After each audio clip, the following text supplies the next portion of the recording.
Bonsoir à toutes et à tous et bienvenue à ce nouveau numéro de Vision consacré ce soir au scandale au Parlement européen.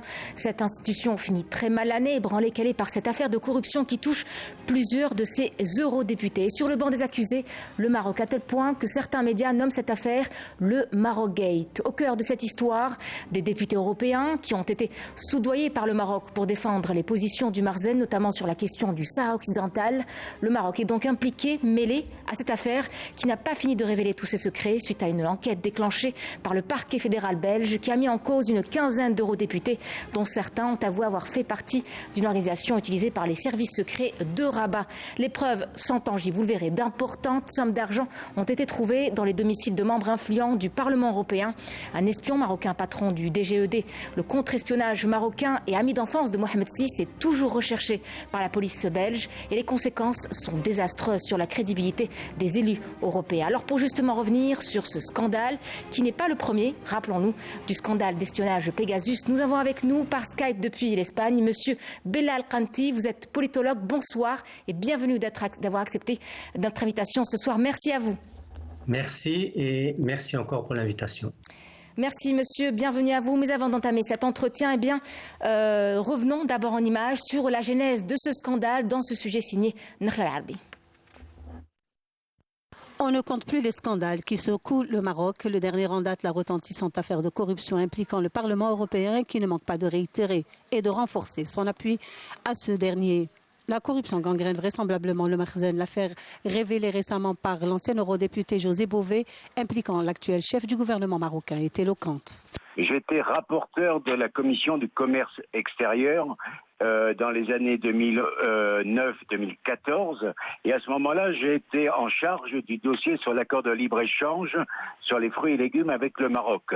Et donc je m'étais opposé en tant que rapporteur à ce projet parce qu'il était nuisible à la fois pour les producteurs marocains, les petits producteurs marocains et les producteurs européens.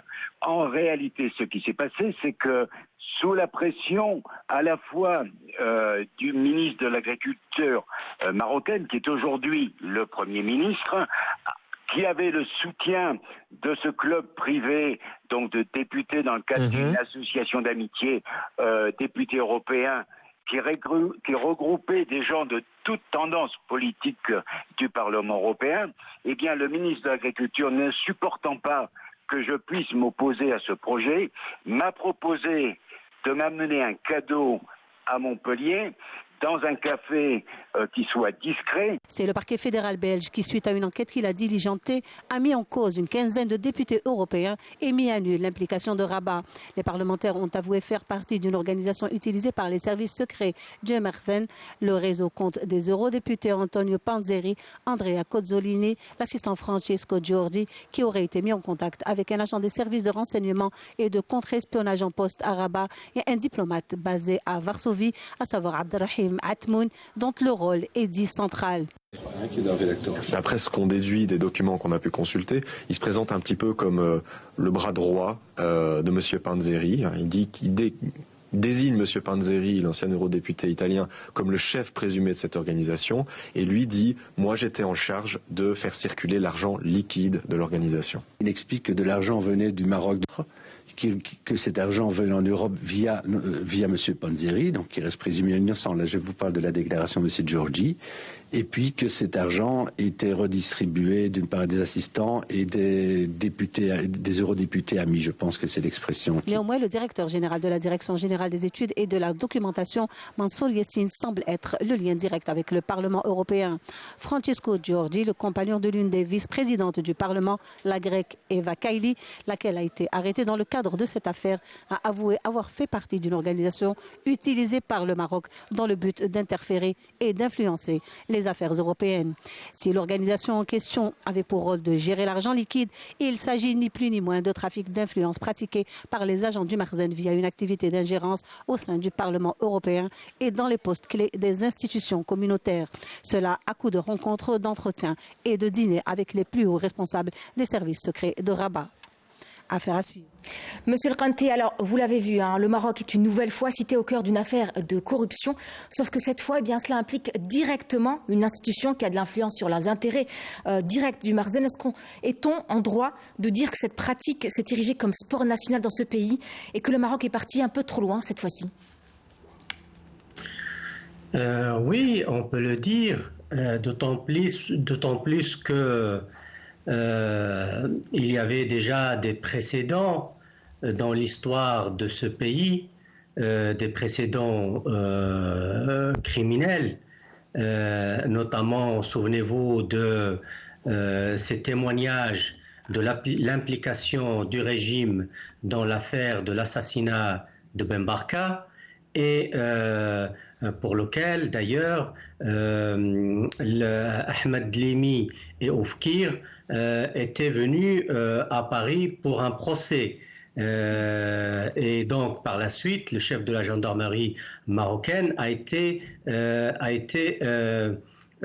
sujet d'un mandat d'arrêt l'obligeant à rester constamment au Maroc.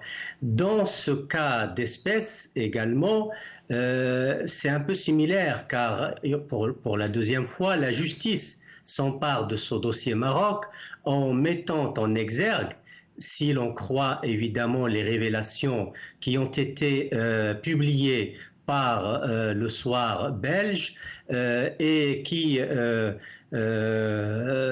révèlent les déclarations de Francisco Giorgi, qui est le compagnon d'Eva Kaili. En fait, on est devant une organisation criminelle telle que le confessait Francisco Giorgi, qui est dirigée par un ex-membre du Parlement européen, Antonio Panzeri, et qui travaille pour le Maroc.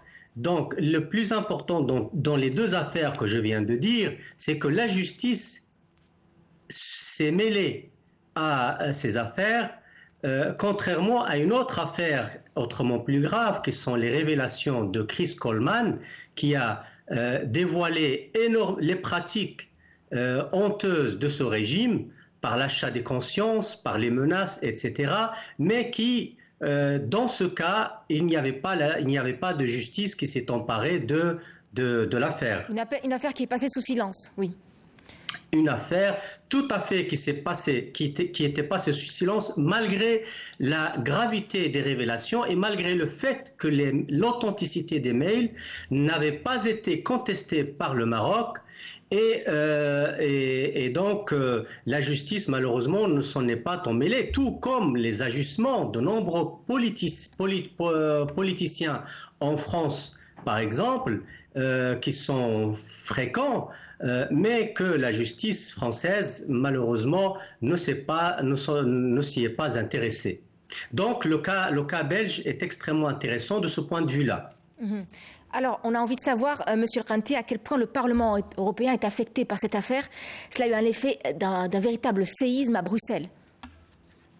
C'est un véritable séisme, étant donné que ce qui est mis en cause n'est autre que la vice-présidente du Parlement européen et son assistant, plus, paraît-il, selon ce qui transparaît de l'enquête,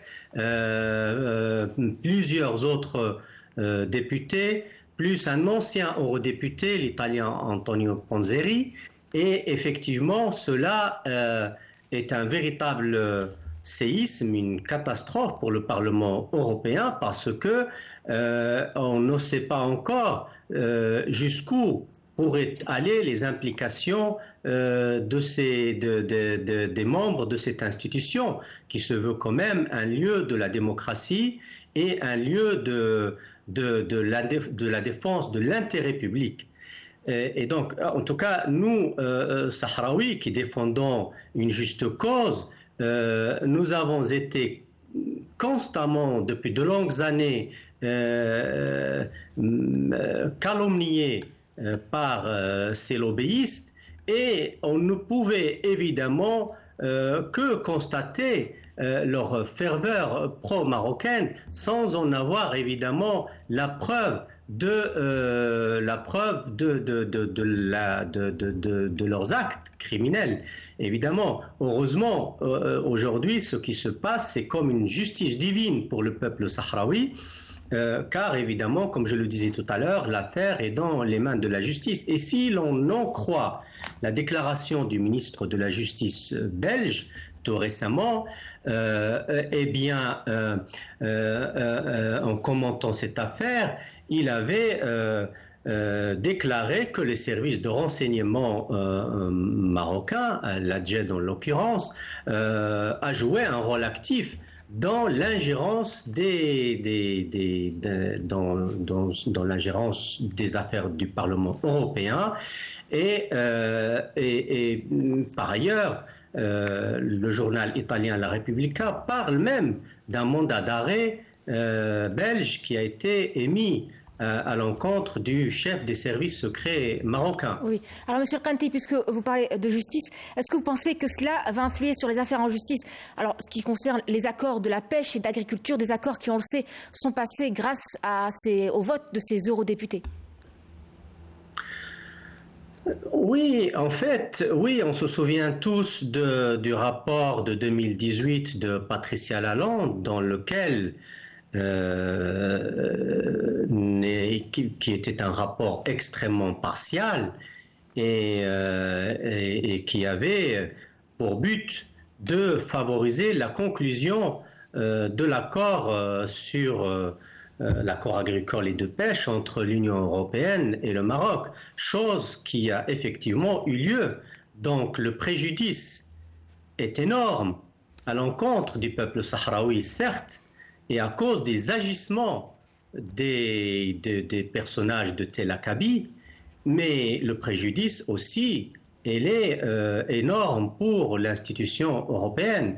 À son époque, plusieurs associations et observateurs ont dénoncé en fait le conflit d'intérêts qui existait d'une part entre Patricia Lalonde et l'intérêt public que cherche a priori une institution comme le Parlement européen, étant donné le statut de cet eurodéputé en tant que membre du conseil d'administration d'une officine appelée Euromeda, qui n'est autre qu'une officine agissant pour les intérêts du Maroc et qui a été fondée par un député marocain et un député européen, en l'occurrence Gilles Pargneaux, qui est, comme les témoignages récents de, par exemple, je cite entre autres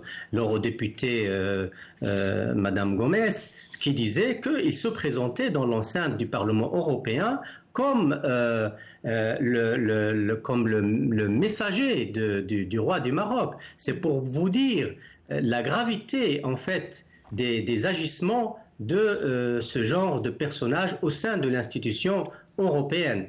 Alors, Monsieur Kanté, on a envie de savoir à quel point le Parlement, alors justement, le Maroc, impliqué à travers des groupes de pression et de lobbyistes, que cherchait vraiment Rabat à travers une telle démarche qui tourne au scandale aujourd'hui?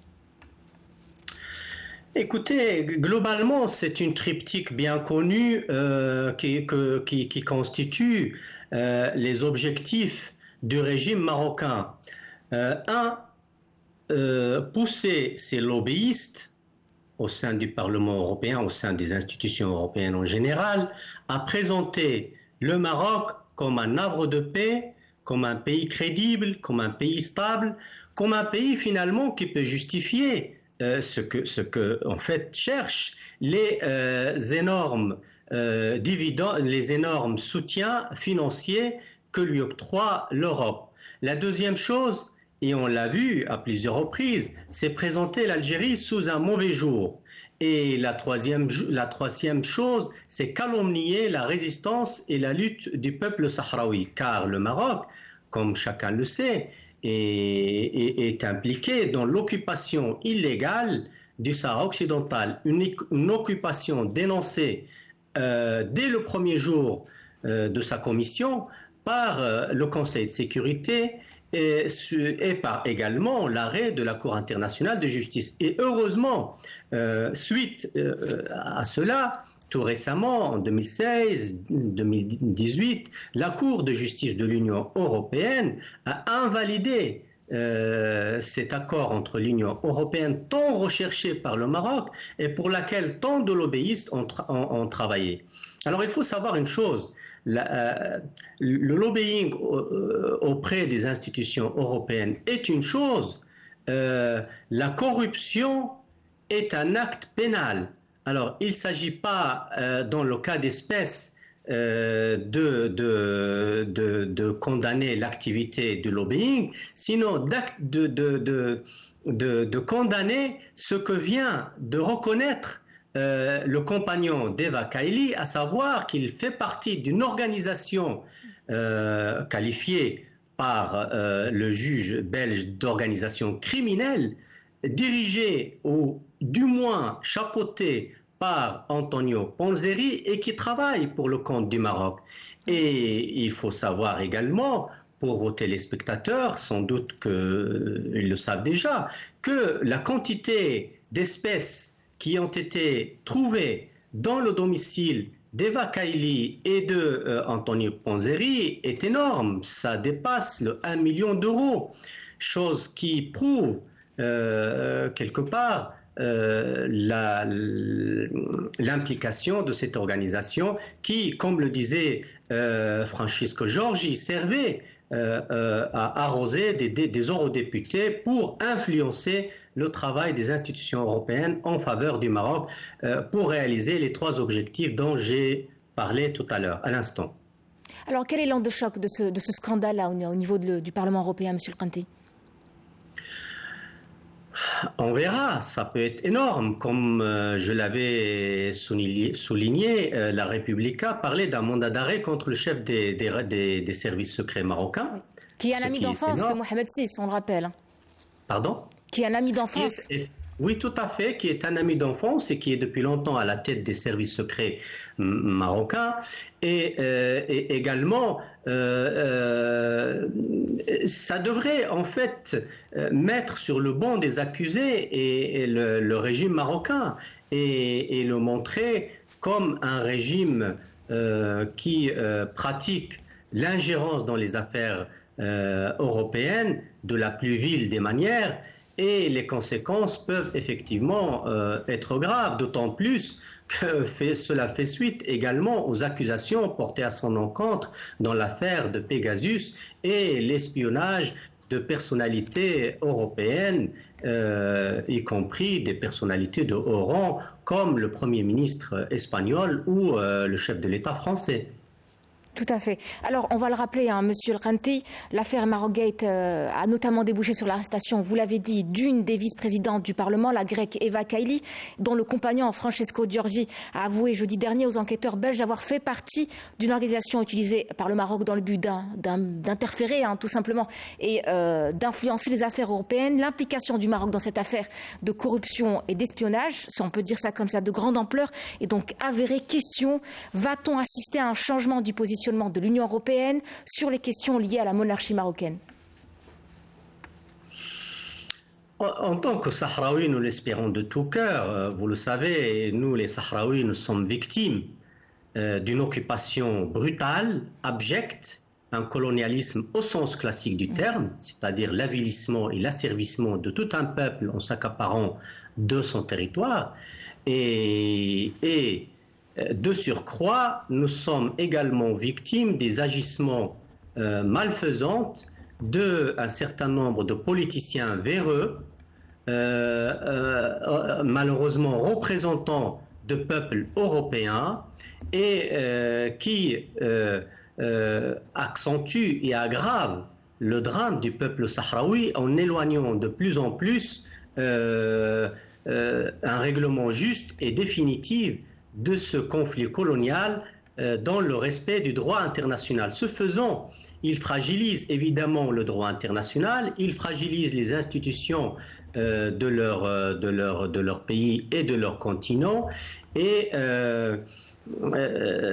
cela devrait réveiller et éveiller les consciences, devrait pousser les États européens, pour répondre à votre question, et à la suite de l'enquête judiciaire, devrait pousser les pays européens à avertir le Maroc, à le mettre sous sanction et de prendre des mesures qui auraient dû être prises dès le départ, c'est-à-dire de cesser tout accord avec le Maroc, incluant le Sahara occidental occupé, et agir pour en finir avec l'occupation étrangère et illégale du Maroc au Sahara occidental. Tel est notre souhait. Maintenant, chaque État est souverain et nous espérons qu'ils feront montre du respect du droit international, justement, du respect des principes qui devraient fonder une communauté internationale basée sur la paix et la coopération.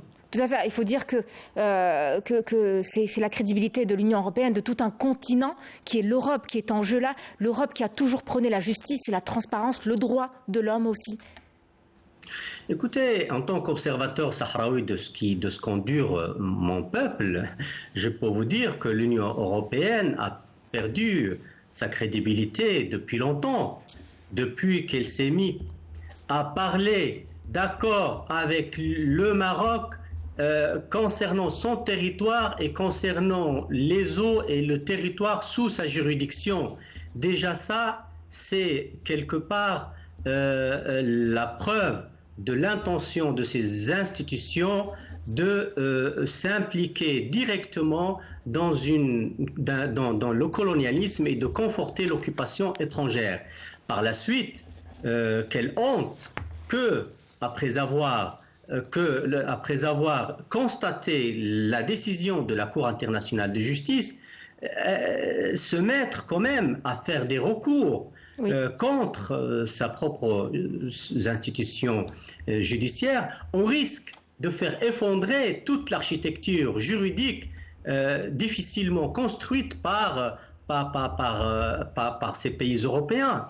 Et donc, j'espère en tout cas que la prochaine décision de la CJUE tranchera définitivement ce dossier et fera prévaloir le droit du peuple sahraoui et confirmer ce qu'elle avait déjà dit dans ses arrêts précédents, à savoir que le Sahara occidental et le Maroc sont deux territoires distincts et séparés et que l'Union européenne ne peut pas inclure le Sahara occidental dans quelconque accord qui voudrait conclure avec le Maroc.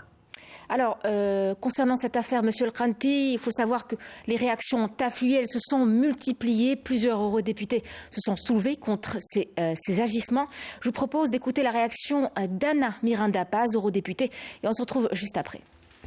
Dans ce programme, c'est pour dénoncer l'interférence du Maroc dans les décisions du Parlement européen.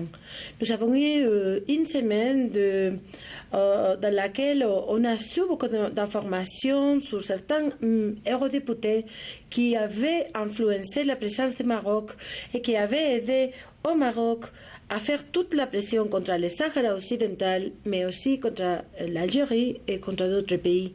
On a vu l'espionnage du Maroc aussi. Et nous, dans notre groupe, le groupe de Verts, Alliance Libre Européenne du Parlement européen, on avait dénoncé ça depuis des années. On avait vu comment la diplomatie marocaine venait aux commissions, venait pour le bureau, et on dénonçait qu'il y avait un harcèlement de la diplomatie à certains députés dans la commission des droits, de pêche, d'agriculture. Et ça nous paraît que c'était assez évident pour que l'Union européenne n'aille pas mis en contrôle. Et maintenant qu'on sait toutes les négociations, la supposition de vol et toutes les influences que certains députés ont fait pour le Maroc, je pense qu'il faut dénoncer et qu'il faut passer à l'action. Alors on parle, vous l'avez écouté, Monsieur El Khanti, l'eurodéputé que nous avons écouté parle d'harcèlement. Jusqu'où va la monarchie marocaine? Jusqu'où va-t-on? Oui, tout à fait. Je connais Anna Miranda, c'est une eurodéputée extraordinaire qui a effectivement cessé dénoncer les agissements vulgaires de certains personnages, on peut dire aujourd'hui, qui sont payés par les services secrets marocains, par le truchement de certains personnages. 3 d'entre eux apparaissent dans les révélations du soir belge et la Republica, entre autres l'ancien député marocain Abdelrahim Atmoun, actuellement ambassadeur en Pologne. Et d'ailleurs, d'autres députés, notamment je pense à Anna Gomez, qui commencent à se souvenir effectivement que les députés européens, et elle cite par exemple Gilles Pargneaux, qui défendait sans honte les intérêts du Maroc. C'est pas seulement défendre les intérêts du Maroc en soi, mais défendre les intérêts du Maroc en vue d'asseoir des réalités contraires au droit, contraires à la justice, contraires à la légalité, comme le conflit du Sahara, l'occupation du Sahara occidental, et comme également les violations des droits de l'homme contre les journalistes et contre les citoyens marocains. Ils viennent pour faire du lobbying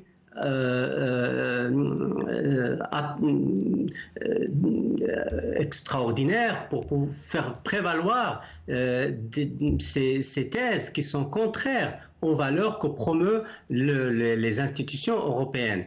Et donc, Monsieur le Khanti, voilà, le problème réside là, en fait. Tout à fait. Alors, le Marzen n'en est pas à son coup d'essai. On le sait, il y a plusieurs mois, les services marocains ont été impliqués dans ce scandale d'espionnage qui est nul autre que l'affaire Pegasus. Et aujourd'hui, c'est la corruption d'eurodéputés. Comment expliquez-vous la passivité des pays européens face à ces agissements ? Moi, je pense que cette affaire aura des suites probablement incalculables. Comme je l'ai dit, les méthodes du Marzen, et comme vous l'avez vous-même dit, sont connues de tout le monde. Mais les preuves tangibles et factuelles d'une corruption étaient difficiles à faire prévaloir. Aujourd'hui, comme je l'ai signalé tout à l'heure, il y avait le précédent d'Oufkir et de Limi où la justice française s'en est mêlée, obligeant Hassan II à les envoyer dans un tribunal parisien. Évidemment, c'était un théâtre entre les deux régimes, français et marocains de l'époque. Mais après, on a rarement vu voire même jamais, qu'une justice soit mêlée de ces agissements du Marzen. Aujourd'hui, c'est le cas. Et on espère que la justice belge fasse toute la lumière sur ce qui s'est passé et qu'elle n'enterre pas les résultats de cette affaire et que finalement le régime marocain payera les conséquences de ces méfaits. Alors justement, est-ce qu'on parle d'impunité, si on peut le dire ça comme ça, est-ce que cette impunité dont jouit le Maroc en Europe risque d'être ébranlée suite à cette affaire, à ce scandale de corruption ? Ça devrait. Oui. Ça devrait, parce que la justice, normalement, est une machine implacable. Une fois que vous êtes devant, s'il n'y a pas vraiment une collusion corruptrice entre le pouvoir judiciaire et le pouvoir politique, vous payerez. Et j'espère que le Maroc sera, en tant que régime politique, en tant qu'institution politique et représentant de ce régime, soit répondent de leurs actes devant la justice belge. Et donc le séisme, à n'en pas douter, sera énorme. Les conséquences seront catastrophiques pour le Maroc. Et l'une d'elles pourrait effectivement déboucher sur une crise entre l'Union européenne et le Maroc, pourrait déboucher sur une implication plus positive de l'Union européenne dans le conflit du Sahara occidental. Probablement, le lobby marocain aura moins d'impact, si vous voulez, et d'influence dans les institutions européennes. Les conséquences, comme je l'ai dit tout à l'heure, peuvent être incalculables. Alors justement, Monsieur El-Khanti, vous qui êtes en Espagne, comment est perçue cette affaire au sein de l'opinion publique? En fait, le volet juridique de cette affaire est tout récent. Ça date de la semaine dernière. Mais les déclarations à la fois du ministre de la Justice belge, les déclarations du juge d'instruction belge, les fuites qui ont été données à la presse internationale, italienne et belge, en fait, sont d'une gravité extraordinaire.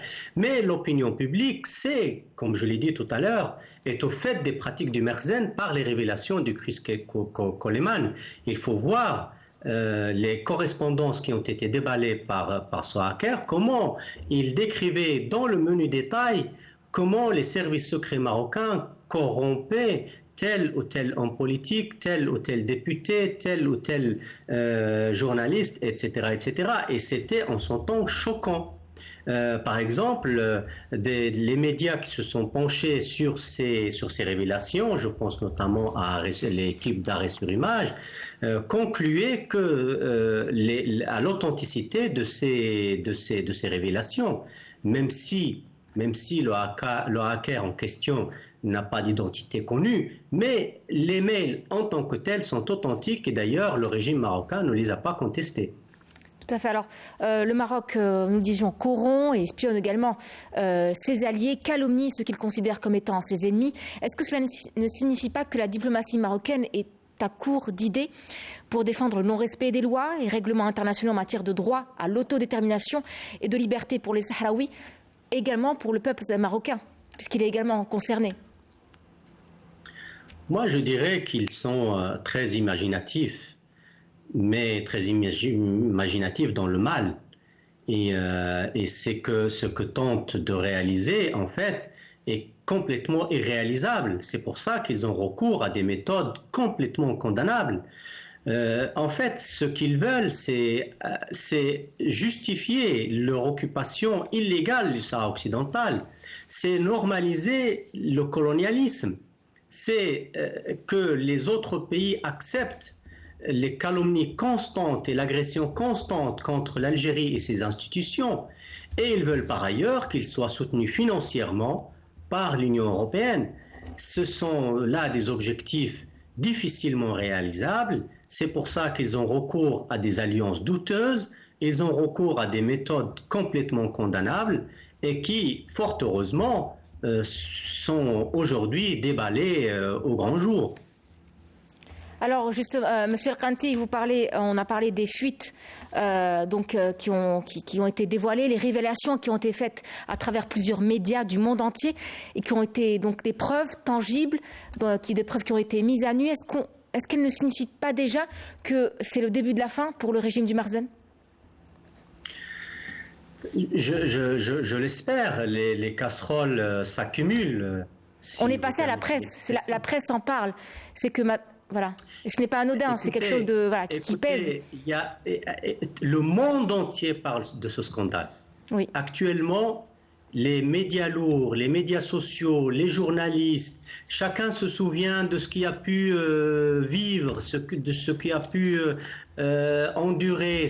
Chacun aujourd'hui commence à témoigner. Vous avez tout à l'heure dans votre reportage publié le souvenir de José Bové, en fait, qui se souvient lui aussi d'avoir été l'objet de tentatives de corruption du ministre de la Pêche et de l'Agriculture de l'époque, qui n'est autre que l'actuel Premier ministre en exercice du Maroc tout de même. Donc aujourd'hui, tout le monde parle de ce scandale marocain et de son immixtion dans les affaires européennes. Et les choses s'accumulent, de Pegasus à la corruption d'eurodéputés. La situation se complique davantage pour le régime marocain. L'étau se resserre contre lui et je me demande, le roi du Maroc fera-t-il comme son père qui avait livré Oufkir, et tout le monde savait qui était Oufkir à l'époque, Mohamed VI livrera-t-il le chef des services secrets marocains? L'avenir nous le dira. L'avenir nous le dira. Monsieur El-Khanti, jusqu'où va-t-on dans cette manipulation? Un ex-eurodéputé a séjourné dans les camps de réfugiés pour noyer le poisson, faire diversion. Antonio Panzeri est qualifié de top attitré du réseau marocain, donc destiné à corrompre les eurodéputés et à servir, à peser sur les votes et décisions, notamment en faveur du régime du Marzen. On dit que l'argent a une odeur. Forcément, les enquêteurs sont remontés sur la piste de ce réseau criminel jusqu'au patron du DGED, qui est nul autre que Yassine Mansouri, le responsable du contre-espionnage marocain, un ami d'enfance également de Mohamed VI, qui fait l'objet d'un mandat d'arrêt international, qui est donc recherché également par les autorités belges. Donc, qu'est-ce que signifie tout ça? Est-ce que vraiment on va arriver à la fin de cette manipulation? Antonio Panzeri, on le connaît, les Sahraouis le connaissent et tous ceux qui suivent les affaires le connaissent depuis longtemps, depuis les révélations de Chris Coleman. Oui, c'est pour ça qu'on parle de manipulation, oui.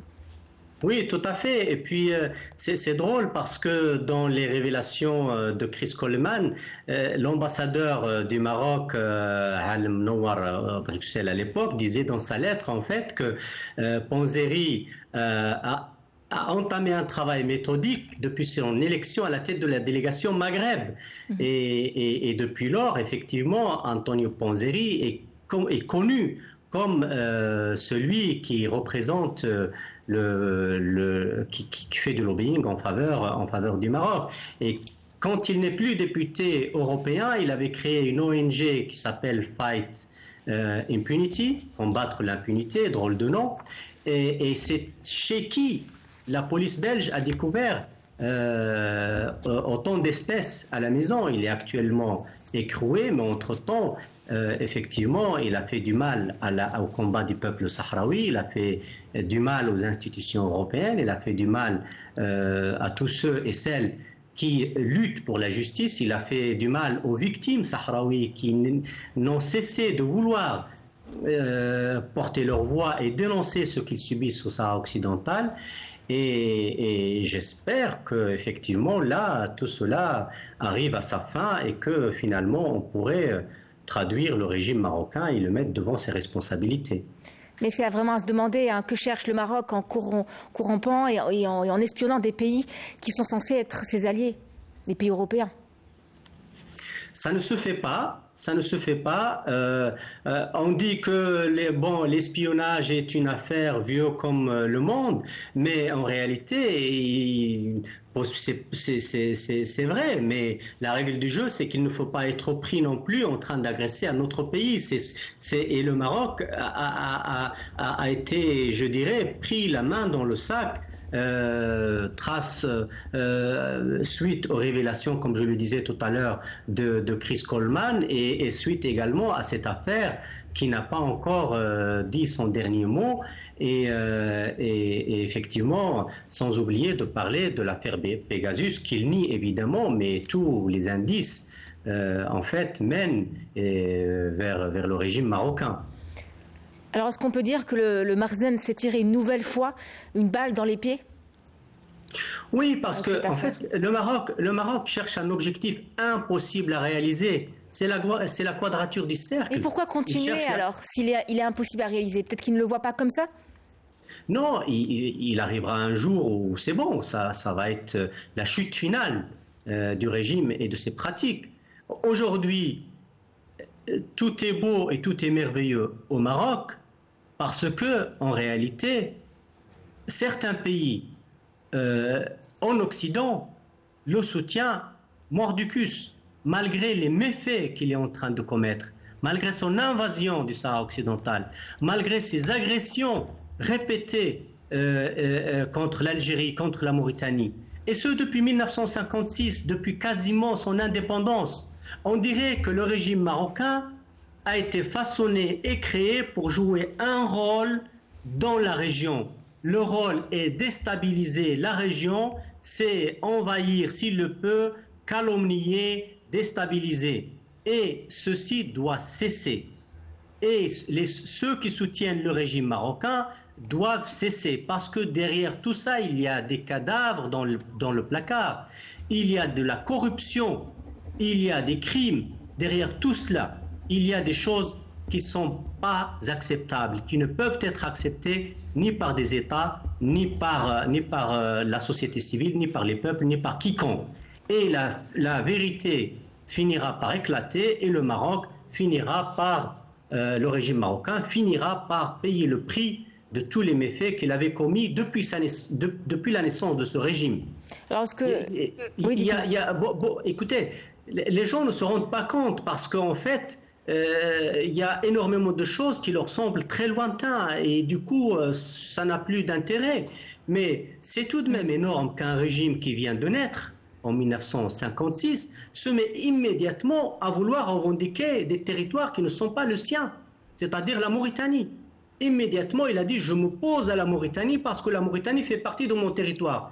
Personne ne lui a rien dit parce que ce régime était en mission commandée par ceux qui tirent les ficelles derrière la scène. Et dès que l'Algérie a accédé à l'indépendance, immédiatement, il a rejoué la même scène. Une grande partie de l'Algérie, disait-il, fait partie de mon territoire. Et il y est allé par une agression militaire. Il faut le faire. Et 10 ans plus tard, la même chose, Rimey, qui fait pareil pour le Sahara occidental. Et il l'annexe brutalement. En son temps, oui, le Conseil de sécurité a condamné, il s'est réuni 3 fois jusqu'à minuit en implorant le roi Hassan II de retirer sa marche, etc., etc. Mais il n'empêche que tout a été entendu pour soutenir l'occupation étrangère, pour soutenir les agissements de ce régime. Ça, nous, en tout cas, Sahraouis, nous cessons, nous n'avons cessé, nous ne cesserons de dénoncer cette face immonde de régime et également de ceux qui le soutiennent parce qu'ils ne sont pas mieux que lui. Alors on se demande, Monsieur Al-Khanti, est-ce que la boucle est bouclée? L'Europe, nous le disions, elle est impliquée dans cette affaire de corruption avec le Maroc. Est-ce que les pays européens aujourd'hui vont se laver les mains? Est-ce qu'ils vont arrêter de présenter le Maroc comme un élève modèle aujourd'hui, maintenant que le Maroc a trahi un peu ses eurodéputés? Écoutez, cette affaire est un baromètre en fait de ce que comment les pays européens conçoivent les relations internationales et comment conçoivent-ils la communauté internationale, une communauté, disait-on, après la catastrophe. Mais est-ce qu'ils ne sont pas dos au mur aujourd'hui, maintenant que c'est leur crédibilité qui est en jeu? Tout a été divulgué et je pense que d'autres choses vont être divulguées dans les prochains jours, prochaines semaines. Il serait à l'honneur des pays européens de s'en laver les mains de ces pratiques marzéniennes d'un autre âge, de le dénoncer, d'arrêter de le soutenir financièrement, parce que le soutien financier du Maroc participe aussi de l'occupation du Sahara occidental, parce que fragilise le droit international, parce que aussi donne raison à tous ceux et celles parmi les régimes qui ont des revendications territoriales sur d'autres États, etc., etc. C'est une occasion pour les pays européens de finalement faire un examen de conscience et de couper les ponts avec un régime aussi médiéval et aussi que le régime marocain. Merci, Monsieur le Belal Al-Khanti. Eh bien, nous arrivons au terme de cette émission. Merci d'avoir été avec nous pour cet entretien dédié au scandale au Parlement européen. Plusieurs eurodéputés sont impliqués. Le Maroc est impliqué également. Je vous souhaite une très belle soirée. Merci encore d'avoir été des nôtres. Excellente soirée à vous également qui nous avez suivis. Je vous souhaite une agréable soirée. Je vous dis à très vite. Excellente soirée avec la suite de nos programmes sur Canal Algérie.